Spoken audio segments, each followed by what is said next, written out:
Hi everyone, welcome to Basic English tutorial.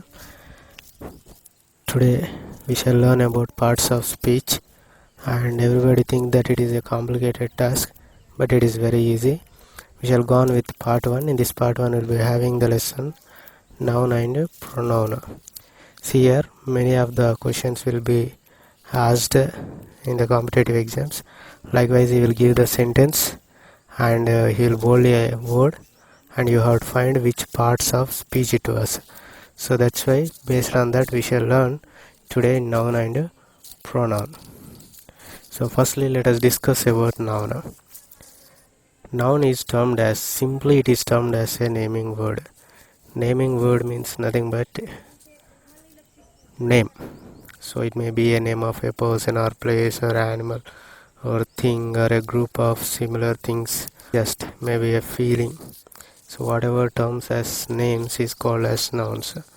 So here you can define noun as a naming word. Examples are given here. The example is Ravi and Hyderabad. Ravi is the name of a person and Hyderabad is the name of a place. So they are names. And what about the remaining examples? Army. Army is termed as a group of soldiers. Soldiers in the sense, so the group is named as army. Next you can say it as teacher. Teacher in the sense the person who teaches, we are naming him commonly as a teacher. And next girl, we are naming a gender. Happy, we are naming a feeling. Chair is the name of a material. Goat is the name of an animal. So likewise few examples are given here. So all those are names. Nothing to worry. Just noun means a naming word. So in some of the examinations, he will give a sentence and he will bold a word and he will ask you to find which noun it was. So noun can be commonly differentiated as 5 types. We shall see slowly what are they. First one, proper noun. Proper noun means it is a definite name. Proper in the sense definite. So proper noun in the sense definite name. So likewise calling a person with his specific name like Ravi is a proper noun, and we are specifying a place like Hyderabad is a proper noun. So here you have to note it as, while identifying the proper noun, the name should be specific. Secondly, in writing English, whenever you are writing a proper noun, you have to start the proper noun with a capital letter. This is very much important while you are writing English. So whenever you are writing a proper noun, that word should be started with a capital letter. Next, let us go on with the collective noun. In the name itself is there. Collective noun means when a group is together, we are naming the whole group with a name. That is called as a collective noun. Remember here, the group should be consisting of same type of elements. Okay, name given to a collection of same thing. For example, I said no, army. Army in the sense group of soldiers. Nobody is included in the group. Whole group of soldiers with single name we are defining as a army. So that is a collective noun. Next, crowd. Crowd in the sense group of people. Okay, group of people together we are calling it as a crowd. Don't forget, those are names only. Next, common noun. So something we are unable to define properly, so we are calling them as normally or commonly. So that is called as a common noun. Examples here given as boy. So without knowing the name, if you call with name, that will consider as a proper noun. If you just call as boy, girl, teacher, doctor, so they are common nouns. Next, abstract noun. So very interesting thing here. Abstract in the sense that we cannot touch but we can feel, just like software.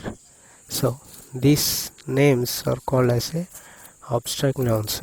For example, happy, sad angry.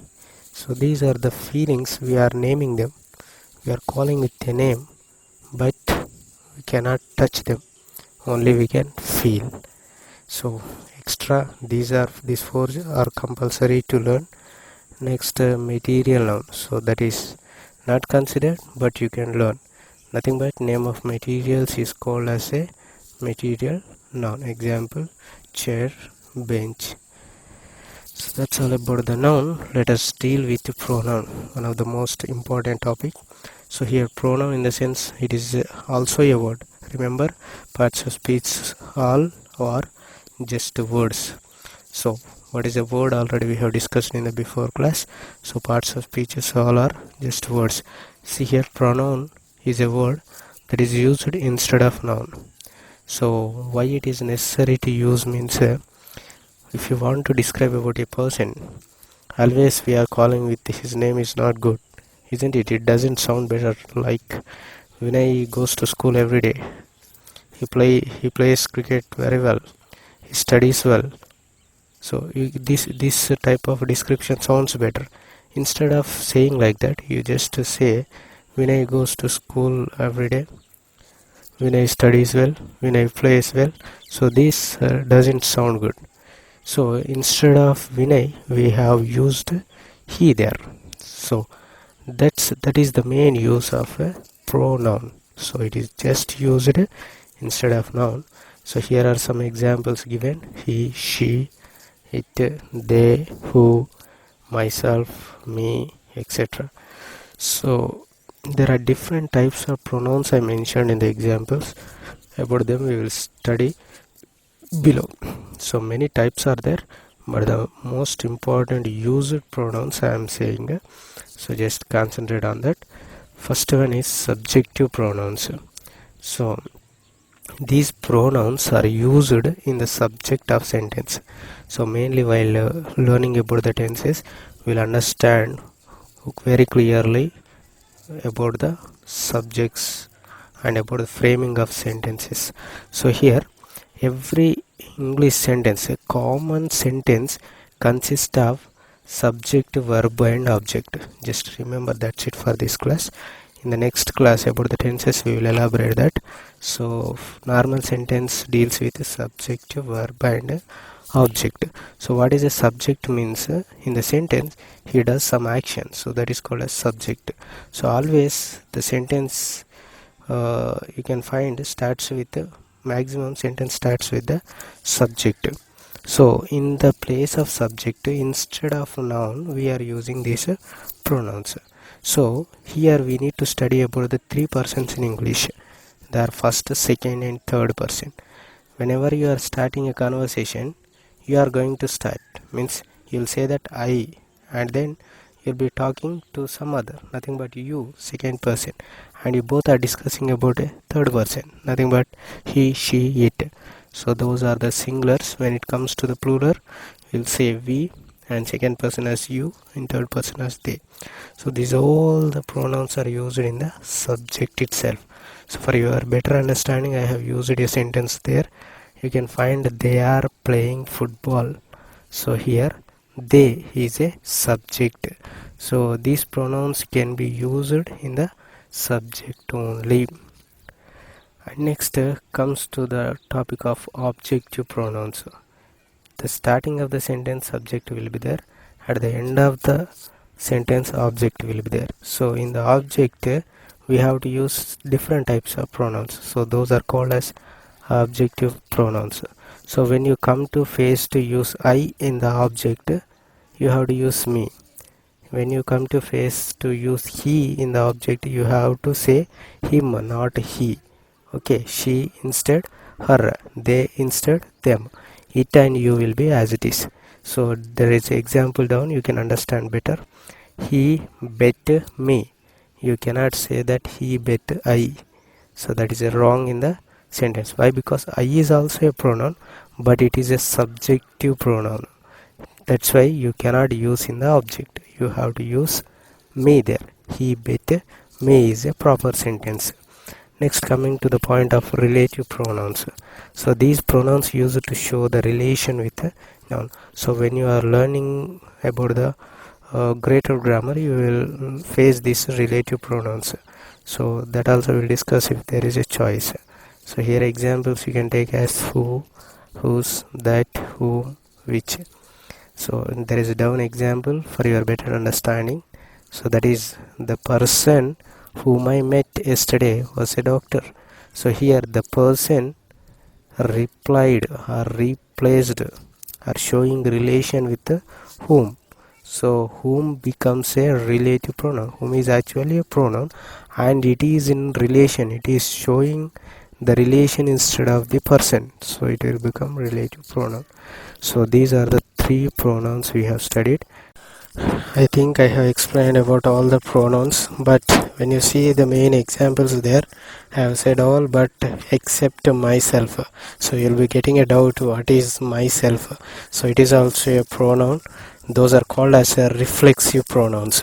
Whenever you want to reflex yourself or somebody else, you are going to use those reflexive pronouns.